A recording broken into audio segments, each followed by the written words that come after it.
porque você vive daquilo que é necessário, aquilo que é necessário te satisfaz, te faz bem, e proporciona até para você uma vida mais regrada, mas uma vida até saudável. Se eu vivo, no caso, no campo, muitas vezes eu vivo por conta de uma condição, de uma estrutura na qual eu estou me envolvido. Posso viver tanto por conta daquilo que são as tradições familiares da qual eu tenho, de repente, por conta daquilo que foi minha família, eu não tenho tantas perspectivas de sair, ou de repente vive no campo e fala, não quero mais isso para mim, porque eu quero novas perspectivas, eu quero ir para a cidade para construir um novo modelo de vida, no caso. Então, ó, são coisas bem diferenciadas no caso. Então, ó, a vida simples, ela está ligada, no caso, àquilo que é o necessário para que eu possa viver. E o necessário que eu posso ver do ponto de vista do quê? Bem, né? Ó, que não me falte o que comer, né? O que beber, né? Que eu tenha coisas que sejam de fato saudáveis, para que eu possa ter uma vida boa, né? Uma vida boa não necessariamente é uma vida voltada para quê? Para o consumo desenfreado. O problema nosso hoje atual é que nós não somos mais educados para ter uma vida o quê? Regrada, e uma vida em que você pense com a cabeça e não com o estômago, né? Na ideia de que pensar com o estômago é simplesmente eu vou agir só pelas paixões ou pelos meus desejos, e a ideia de que eu tenho que saciar os meus desejos do ponto de vista daquilo que são os consumos do nosso próprio tempo hoje, né? Então, essa que é a perspectiva. A vida no campo, no caso, ela pode ser boa, mas na medida em que ela me proporciona o quê?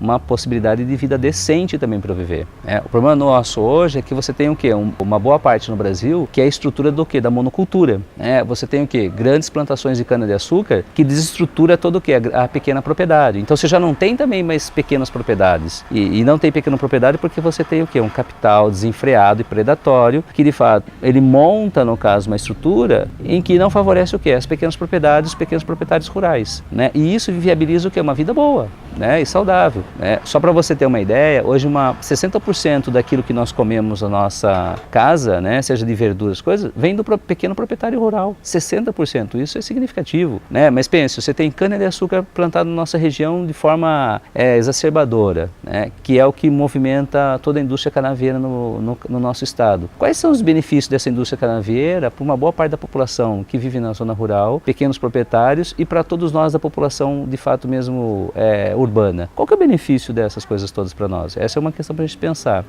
Se você pensar também num outro processo, que é plantação de soja, que benefício nós temos em relação a isso, se é para alimentar o chinês, para depois o chinês me mandar chip para cá, para eu pagar muito mais caro pelo chip, entendeu?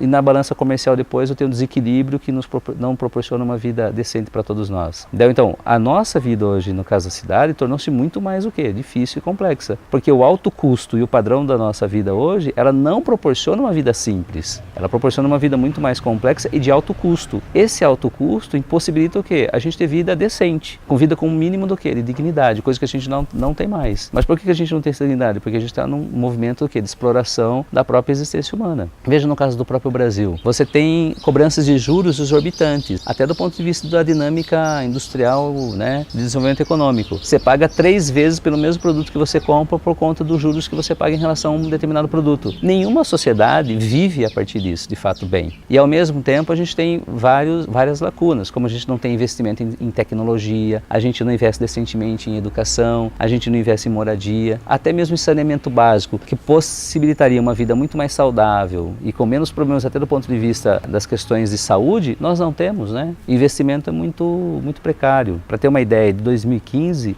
se eu não estou enganado, o orçamento da União para a área de educação foi de 3,75%, num grau de 100, né? Na medida de 100, só 3. Saúde é 4% no quebrado, né? Saneamento básico no Brasil é investimento de 0,01%. Então, como que você vai ter de fato um país desenvolvido nessa dinâmica toda se você não tem uma vida de fato mesmo que possibilite esse sujeito viver de fato bem? E só uma ideia para a gente pensar do ponto de vista de tecnologia, o investimento na área de tecnologia no Brasil, ciência e tecnologia, é pífio, porque é de 0,25%, 0,25% de 100. Ou seja, nenhum país que tem um investimento desse se desenvolve de fato, desaparecerá. Ou seja, a gente sempre vai reproduzir o quê? Uma mentalidade colonial no Brasil, né? Vamos dizer, a gente adoça a boca do europeu com açúcar, a gente manda soja para a China, laranja para os Estados Unidos, né? E a gente compra produto manufaturado deles, né, para cá, que fica muito mais caro. E ficando muito mais caro, eleva o alto custo da nossa vida. E elevando desenvolver o nosso autocusto, nossa vida, a vida não será simples, né? Ela será uma vida, do ponto de vista das relações,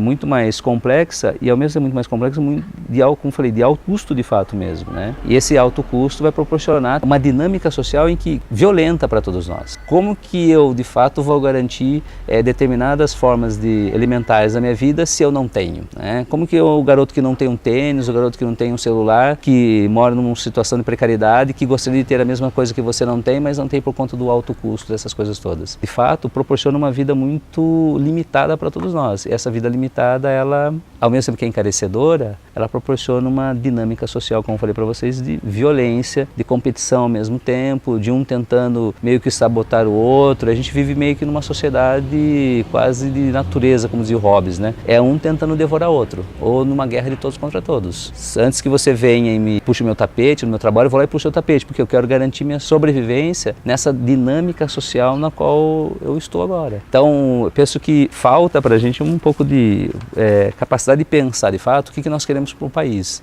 E assim, o que de fato a gente quer para o Estado brasileiro, o que nós queremos de fato em relação a uma vida muito mais simples e muito mais saudável, mas uma vida em que menos encarecedora para todos, né? E uma vida que também ela não pode ser simplesmente mediada só pelo consumo, muito menos só pelo dinheiro. O dinheiro não é o demônio da história toda, mas é um viabilizador da nossa existência, né? Se eu não tenho como custear o tratamento do meu dente quando dói, eu vou lá e arranco o dente. Se eu tenho como de fato custeá-lo, eu vou lá e trato do dente. Então, tá vendo? Dependendo do quanto você tem e você possui na sociabilidade hoje, na dinâmica social, você mantém o nível de vida, né? E você mantém uma vida saudável. Se você não tem, você de fato é excluído. Depois aquele que tirou o dente, do ponto de vista das relações sociais, a gente nem contrata o sujeito. Por quê? Porque a gente simplesmente vê o outro como a partir da aparência dele, não a partir daquilo que ele é. Tá vendo? São várias questões complexas da sociedade que não nos torna de fato simples, porque nós também somos preconceituosos, né? Nós mediamos tudo pelo dinheiro, já não existe mais reciprocidade, até nas relações de amorosidade entre nós, né? Aquilo que poderia ser simples torna-se complexo por conta, né, do alto custo da estrutura do capital na qual a gente está envolvido hoje. Acho que essa é uma questão que pega muito forte nas relações sociais hoje do nosso país. Sem falar da divisão também, né, social, né, que tudo isso pode provocar. De eu não querer que determinados grupos ou pessoas participem das mesmas coisas que eu participo, que tenham as mesmas coisas que eu tenho, que beba no mesmo bar que eu bebo, que ande de avião como eu ando, ou que tenha carro, porque caso ele tenha carro ele vai atrapalhar quem, né, já tinha anteriormente, vai tomar a vaga dele na rua. Então você tem essas falas preconceituosas também ao mesmo tempo na sociedade. Então vida simples é o necessário, mas vida simples com o necessário em que você tenha a sociabilidade do quê? Da produção da riqueza. Se você não tem essa sociabilidade, né, fica tudo em alto custo e alto custo precariza também o quê? A nossa própria existência. Como agora vai precarizar do ponto de vista das leis que estão sendo aprovadas no Congresso, né, do ponto de vista das relações trabalhistas, do ponto de vista da reforma tributária, né, em que as pessoas inventam números estrambólicos de dívida em relação à própria previdência social, né? Então são todas maquinações que as pessoas fazem que não é para incluir as pessoas, mas sim para excluir da própria vida social. Para terminar assim, o receio é que uma boa parte da mentalidade que existe é daqueles caras que foram filhos dos escravocratas e que querem manter ainda o mesmo modelo, né, escravista para as pessoas da nossa sociedade. A ponto, quando você assiste lá Ana Maria Braga, ela pleitear a ideia de que a gente tem muitos feriados nacionais e que deveriam ter menos. Ou seja, será que a gente vai ter que voltar a um modelo de vida em que você vai simplesmente reproduzir um modelo capitalista, que você tem que trabalhar mais e produzir mais para que você tenha uma vida boa? Ou será que a gente também não precisa do feriado também para recuperar, respirar e ter uma vida também que seja saudável? Porque quando você para, você pode pensar, você pode brincar, você pode ter uma vida lúdica, uma vida que seja permeada também pela fantasia, pela imaginação, porque quando a gente faz isso, de fato socializa sonhos também de uma sociedade muito mais viável para todos nós, né? E não só para um grupo específico de pessoas.